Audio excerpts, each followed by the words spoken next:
यहीं तक थी मेरी उसकी कहानी, दहक के हो चुकी है आग पानी। अधर में सारे सपने जा चुके हैं, निमंत्रण पत्र छपने जा चुके हैं, बजे बाजे सगाई हो चुकी है, वो लड़की अब पराई हो चुकी है।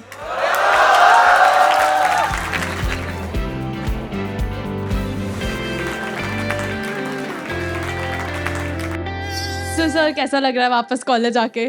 वापस कॉलेज आके ऐसा लग रहा है जैसे किसी ने मुझे टाइम मशीन में बिठा दिया हो और मैं बहुत पहले 90s में वापस लौट चुका हूँ, ऐसा लग रहा है। और जब ये इतने सारे स्टूडेंट्स को, बच्चों को, आपको देखता हूँ तो बहुत कुछ याद आता है। इतने फ्लैशबैक्स आते हैं, मैं क्या बताऊँ। लपक के जलते थे, बिल्कुल शरारे जैसे थे, नए नए थे तो हम भी तुम्हारे जैसे थे।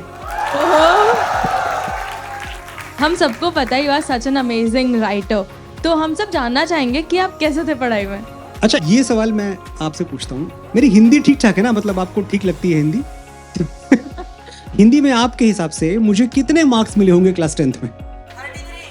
33। ये यूपी बोर्ड वाला कौन है? खड़े हो जाओ। कहाँ भाई 33? अच्छा, ये बात सही है, 33 बहुत इंपॉर्टेंट है। बाई गॉड, मैं 33 की महत्ता जो है बहुत अंदर से समझता हूँ कि कैसे वो एक बार बैरियर क्रॉस हो जाए जान बची। लेकिन 33 थोड़ी थे यार, पागल हो क्या? इतने कम नंबर, 56। हाफ सेंचुरी मार चुका था मैं। तो ये बड़ी कमाल की बात है कि sometimes it's okay to be average, क्योंकि इतना कट थ्रोट कंपटीशन, ज्यादा नंबर, ज्यादा मार्क्स बहुत अच्छी बात है, मिलने ही चाहिए। लेकिन अगर आप एवरेज भी हो मेरी तरह, तो इसका मतलब ये बिल्कुल नहीं है कि आपकी लाइफ के सारे रास्ते बंद हो गए, आप कुछ कर नहीं सकते। एक मार्कशीट ये डिसाइड नहीं कर सकती कि तुम अपने जीवन में क्या करोगे। There is life beyond that too. True that. और मुझे कई बार अंदर से ये आवाज आई है कि ये बड़े सपने मैंने देखे नहीं, मुझे किसी ने दिखाए। और वो दिखाने वाला कौन था मैं बताता हूँ आपको। मैं जब बहुत छोटा था, 8 या 9 साल का रहा हूँगा, तो मेरी मम्मी एक झूठ जो रिपीटेडली बार बार बोलती रहती थी।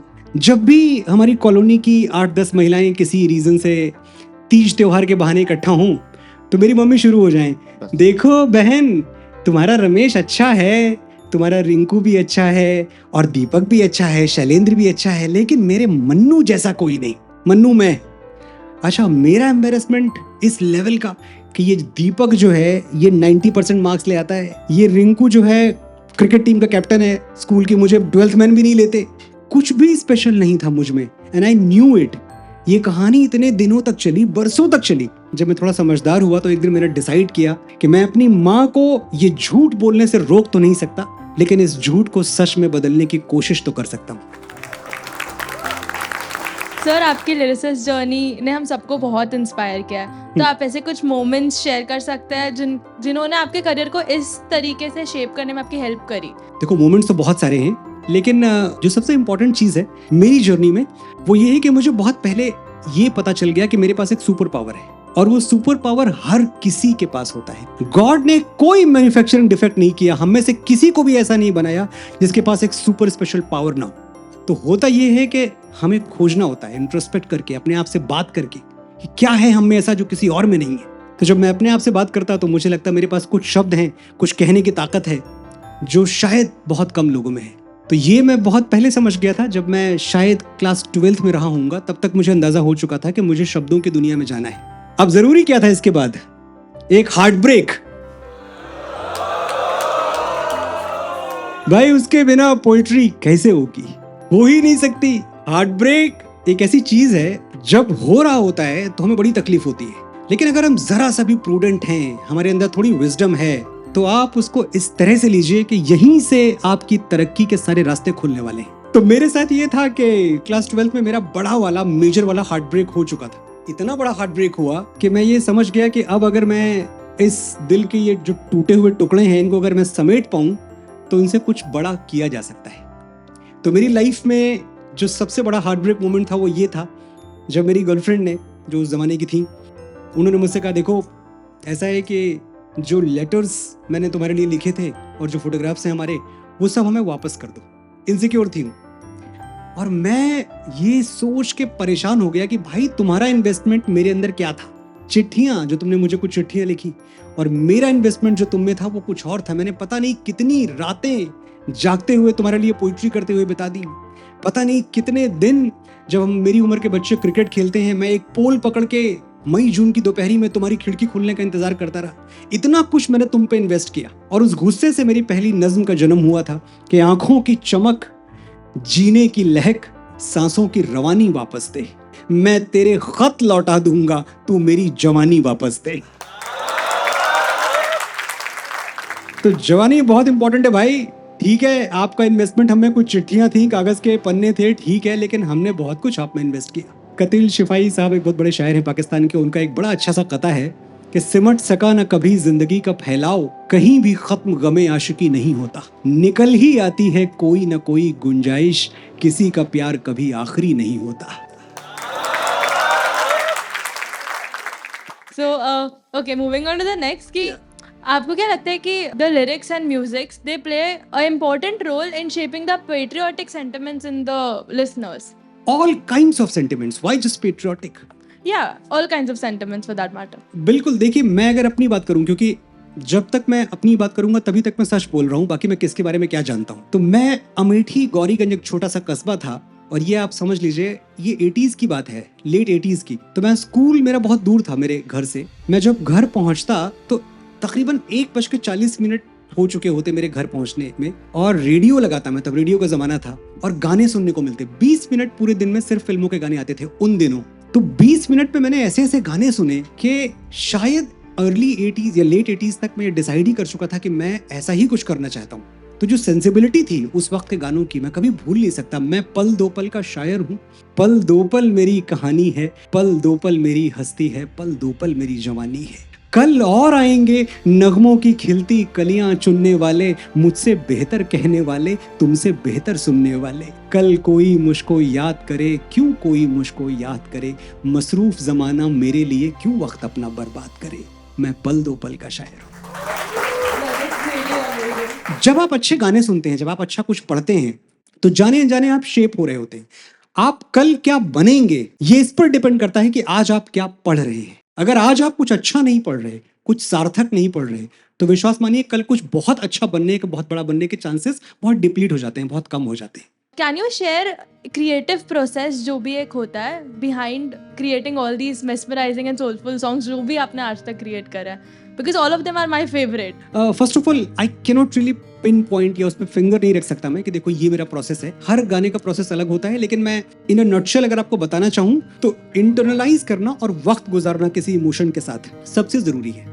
कि अगर आपका हीरो है और आपकी हीरोइन है, उसके बीच में एक सिचुएशन है, लेकिन अगर आप यहाँ खुद होते तो क्या गाते। जब तक मैं अपना हीरो समझता रहूंगा कि भाई ठीक है ये गाना मैं अक्षय सर के लिए लिख रहा हूँ, अक्षय कुमार के लिए, या मैं अजय देवगन के लिए लिख रहा हूँ, ठीक है मैं कुछ ना कुछ तो लिख ही दूंगा, लेकिन मैं हमेशा ये करता हूँ कि मैं उनके जूतों में पैर रख के खड़ा होता हूँ और मैं सोचता हूँ यहाँ मैं होता तो क्या कहता। अपनी सिचुएशन में उसको देखते रहे, हर हीरोइन के चेहरे में उसका चेहरा देखते रहे जिसको हम छोड़ के आए थे गौरीगंज में। अब आप शायद जानना चाहते हैं कैसी थी वो, बताऊं कैसी थी? क्या बताएं वो कितनी सुंदर थी भूमिशा। तेज बरसात के महीने में सनसनाती हुई हवा थी वो, होठ से आ गिरी हथेली पर कोई मासूम सी दुआ थी वो। सबके जैसी मगर अलग सबसे, एक थी वो हजारों लाखों में, मंदिरों में जले दिए जैसे वो उजाला था उसकी आंखों में। उसकी आवाज ऐसी थी जैसे फूल बातें करें बहारों से, या उतरती हो झूमती गाती जैसे कोई नदी पहाड़ों से। खनखनाती हुई हंसी उसकी जैसे घुंघरू हजार बजते हों, और माथे पे जुल्फ का गिरना जैसे तोरण से द्वार सजते हों। उसके हाथों में ऐसी गर्मी थी छूले तो ग्लेशियर्स पिघल जाएं। उसके हाथों में ऐसी गर्मी थी छूले तो ग्लेशियर्स पिघल जाएं, खौल जाए बर्फ हिमालय की वादियां दूध सी उबल जाएं। लॉन की कुर्सियों पे अलसाई दोपहर सी वो आधी सोई हुई, नायिका कालिदास की थी वो याद के जंगलों में खोई हुई। उसके अधरों को जो अधर छूले मौन तृष्णा का अंत हो जाए, अक्षरों से बना बदन उसका कोई पढ़ ले तो संत हो जाए। उसकी बाहों को रख के सिरहाने कोई सोए तो फिर वो जागे क्या, कामनाओं के आखिरी तट पर बस वही तो है, उसके आगे क्या। मेरे पास सिर्फ एक शब्द है, बस वाओ, और कुछ नहीं। But she was wow. Seriously, she was. I mean, the credit where it is due, it should be given. आप कहाँ हैं? पापा की परी थी, उड़ गई।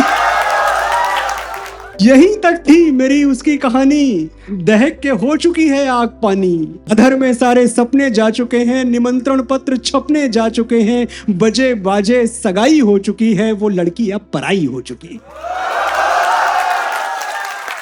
अच्छा, आपको पता है मैं रिजेक्ट क्यों हुआ था? दो बार लाइफ में, 2 बड़े सीरियस रिलेशनशिप्स। रिजेक्शन की एक वजह थी कि यार सब बच्चे कहते हैं कोई सीपीएमटी देगा, कोई मेडिकल में जाएगा, कोई आईआईटी, सबके अपने अपने प्लान्स हैं। मनोज तुम क्या करोगे?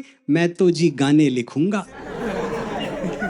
गांव में, एक छोटे से उत्तर प्रदेश के गांव में कोई बोले कि मैं गाने लिखूंगा फिल्मों में, it was a dream which was completely intangible and I was declared a loser. तो मेरी गर्लफ्रेंड ने जो पहला रिजेक्शन मुझे दिया वो यही दिया, आर यू श्योर तुम्हें गाने लिखने हैं? मैंने कहा हाँ, तो फिर तुम मेरे लायक नहीं हो। लेकिन मेरा रिएक्शन क्या था पता है? मेरा रिएक्शन ये था कि जो लिखता है मुकद्दर की इबारत, वो तेरी सोच से ज्यादा बड़ा है, जिसे ठुकरा दिया मिट्टी समझकर वो लड़का आज तारों पर खड़ा है। तो जिंदगी का हर रिजेक्शन हम ऐसे लेंगे, हम कुछ बड़ा करके दिखाएंगे उस रिजेक्शन के बदले। आज अगर मुझे मिल जाए, तो मैं कहीं मिल जाए, तो मैं पूछना चाहता हूं कि वो मोहब्बत जो मैंने तुमसे की, क्या कभी उसको भूल पाती हो? वो मोहब्बत जो मैंने तुमसे की, क्या कभी उसको भूल पाती हो? जब मुझे देखती हो टीवी पर, अपने बच्चों को क्या बताती हो? Okay, moving on to the last question. Did you ever feel demotivated कि अब तो बस हो गया, कुछ हो नहीं रहा, कैसे आगे करना है, गिव अप ही हो जाएगा? देखो, डर सबको लगता है, तो ऐसा नहीं कि घबराहट नहीं होती, घबराहट सबको होती है, घबराहट मुझे भी होती थी, लेकिन मुझे पता था कि इस डर से लड़ना है, इसको जीतना है। दुनिया में कई तरह के झूठ हैं, लेकिन जो सबसे बड़ा झूठ है आज मैं आपको बताता हूं, तुमसे हो नहीं पाएगा। ये सबसे बड़ा झूठ है, तुमसे हो नहीं पाएगा। ये 4 शब्द झुठलाते हैं इस कायनात को जो कभी आग का गोला थी, आज जन्नत की तस्वीर है। ये 4 शब्द झुठलाते हैं तुम्हारी नसों में खौलती उस एटमी ताकत को जिसमें नए जमीनों आसमान पैदा करने की तासीर है। सर, मेरा नाम प्रतीक उटवाल है, मैं उज्जैन शहर मध्य प्रदेश से हूँ। तो सर, मेरा प्रश्न ये था कि यदि आप लिरिसिस्ट नहीं होते तो क्या होते हैं? देखिए, अगर मैं लिरिसिस्ट नहीं होता, ऑनेस्टली मैं कुछ भी नहीं होता। मैं कहीं 10-15 हज़ार की नौकरी कर रहा होता। इससे ज़्यादा मुझ में कोई काबिलियत, कोई खूबी है नहीं, क्योंकि लोगों में बहुत तरह के और टैलेंट होते हैं, मुझ में नहीं थे। एक ही टैलेंट था, अगर ये ना होता तो कुछ नहीं होता। और एक चीज़ और है, मैंने कभी लाइफ में प्लान बी बनाया ही नहीं। मुझे पता है कि plan A will become successful eventually, I have to make it successful. No plan B in my life. मैंने लहू के कतरे मिट्टी में बोए हैं, खुशबू जहां भी है वो मेरी कर्जदार है। ये ट्रांजैक्शनल है। अगर आप नेचर को, कुदरत को कुछ दोगे तो पलट के मिलेगा आपको, ना मिले हो ही नहीं सकता। मैंने लहू के कतरे मिट्टी में बोए हैं, खुशबू जहां भी है वो मेरी कर्जदार है। ऐ वक्त, होगा एक दिन तेरा मेरा हिसाब, मेरी जीत जाने कब से तुझ पे उधार है। मुझे बहुत सारे लोग कहते हैं कि Manoj Muntashir is a self made man. Let me tell you one thing very frankly, at the onset of your career you should get this straight into your head, nobody in this world is self made. जब आप जो भी बनते हैं ना, उसके बनने में बहुतों का हाथ होता है। उस माँ बाप का हाथ है जिसने आपको पहली बार उंगली पकड़ के चलना सिखाया, पहली बार मोटिवेट किया, पहली बार कहा कि मेरे मन्नू जैसा कोई नहीं। उन टीचर्स का हाथ है जो आपको वाकई ABC से लेके और जो आज आप बड़े बड़े फॉर्मूले रट रहे होंगे, वो सब जिन्होंने पढ़ाया, उन टीचर्स के बिना ना आप कहीं होते ना मैं कहीं होता। So nobody is self made. मैं भी सेल्फ मेड नहीं हूँ। और सर, मेरा नाम गुलजार मेहता है, मैं झारखंड से हूँ। सर, आपने किसी इवेंट में आपने बात किया था प्रेम और राधा कृष्ण और ताजमहल पे। सर, मैं चाहता हूँ उसका छोटी सी क्लिप सखी से आप रिपीट कर दीजिए कि जब तक हमारे पास OG है तब तक हमको पायरेटेड आइटम की जरूरत नहीं है। सर, मैं आपसे ये पूछना चाहता हूँ कि मैंने कहीं पर पढ़ा है कि हमारे जो प्रधानमंत्री हैं उन्होंने आपको बिना अपॉइंटमेंट के मिलने थे वो आपसे, तो मैं जानना चाहता हूँ कि क्या एक्सपीरियंस था आपका? प्रधानमंत्री जी से मिलने का जो तजुर्बा था वो बहुत डिवाइन था और वो तभी आप महसूस कर सकते हैं जब आप उनके साथ वाकई अक्रॉस द टेबल बैठे हों, तब आपको समझ में आएगा मैं कहना क्या चाहता हूँ। बहुत ज़्यादा इंस्पायरिंग है, बहुत ज़्यादा। और इंस्पायरिंग मैं उनको जब कहता हूँ तो मतलब ये नहीं है कि वो मेरे सामने बैठे हैं तो मैं उनके डर में, उनके रौब में, उनके प्रेशर में दब जाऊं कि भाई कितना बड़ा आदमी मेरे आगे बैठा है। झलक तक नहीं है इन सब चीज़ों की। He talks to you, he interacts with you like you and I will, एकदम आम तरीके से। और मैं समझता हूँ बड़प्पन यही है भी। बड़ा वो नहीं है निशान अपना जो खड़ा कर दे, बड़ा तो वो है जो औरों को भी बड़ा कर दे। तो पीएम साहब के पास से निकल के मुझे लगा मैं भी कुछ हूँ, जबकि इसका उल्टा भी हो सकता था कि यार कहाँ ये कहाँ मैं, ऐसा नहीं था। तकरीबन 40 मिनट हम बैठे थे और 40 मिनट बाद जब मैं निकला तो मुझे लगा मुझ में कुछ बात है कि देश के प्रधानमंत्री ने मुझसे अकेले 40 मिनट बात की। बस वैसा ही हम सबको अभी लग रहा है। Thank you, you are very sweet. Sir मेरा नाम पुष्पराज है, मैं झारखंड धनबाद से हूँ और बिहार में मैं पैदा हुआ, तो वो भी कनेक्शन है। मैं ये पूछना चाहता हूँ सर, वहाँ पे लोग बहुत सारी कविताएं बनाते हैं, आपने पिता पे भी बनाया है, तो यार पापा की अगर 4 पंक्तियाँ आप गा दे तो। पिता बहुत ज़रूरी है आपके जीवन में, इसलिए बहुत ज़रूरी है क्योंकि बहुत थैंकलेस जॉब है फादर होना। अब तो मैं फादर हूँ तो मैं पिता हो के समझता हूँ कि कितना थैंकलेस है पिता होना। तो ये आप मान के चलिए कि वो आदमी आपके जीवन में कितना इंपॉर्टेंट होगा जिसके होने से बचपन में बाजार के सारे खिलौने आपको अपने लगते थे। आपको लगता था जिस खिलौने पे हाथ रख देंगे वो गिफ्ट रैप होके आपके घर पहुंच जाएगा। कितना इंपॉर्टेंट होगा वो आदमी जो मुश्किलों के 2-4 समंदर रोज पार कर जाता है आपके लिए और आपको हवा तक नहीं लगने देता। वो जो फटी हुई चप्पलों वाला हीरो है ना, वैसा सुपर हीरो तो शायद हर घर में होता है, पर हमारी नजर नहीं जाती कि ये हमारा असली सुपर हीरो तो ये है। जब तक आपके सर पे पिता का साया बना हुआ है तब तक आपको डरने की जरूरत नहीं है दुनिया में किसी से। मैं डरता नहीं, किसी आफत, किसी मुश्किल, किसी बला से नहीं डरता। मैं जानता हूं अगर मेरा वक्त बिगड़ जाएगा, अगर मेरे पैरों में दुख का कांटा गड़ जाएगा तो कोई है जो मेरे लिए भगवान से भी लड़ जाएगा। जब तक वो झुर्रियों भरे हाथ मेरे सर पे हैं, मेरा गुरूर जिंदा है, मेरा रवाब जिंदा है। कयामत भी आ जाए तो मेरा क्या बिगाड़ेगी, अभी मेरा बाप जिंदा है। आप लोग बहुत बहुत बड़े आदमी बनेंगे, बहुत ऊंचाई तक पहुंचेंगे दुनिया में, लेकिन जब पहली बार आपके पिताजी ने आपको गोद में लेके आकाश की ओर उछाला था ना, उससे बड़ी ऊंचाई कभी नहीं मिलने वाली। That was the height, that was the epitome. I am sure अब सब जाके सबसे पहले अपने पापा से बात जरूर करेंगे, कॉल करके। प्लीज बात करना, प्लीज कॉल करना। एक दिन भी ऐसा ना जाए आपके जीवन में जब आप उनको कॉल न करो या उनकी कॉल उठाओ मत। आप इतने बिजी कभी नहीं हो सकते, कभी नहीं हो सकते। That is the silliest excuse कि मैं अभी बिजी हूं, dad I will call later. You should never call later, you should pick the call right then and there. He is the most important man in your life, nobody can replace him. Yes.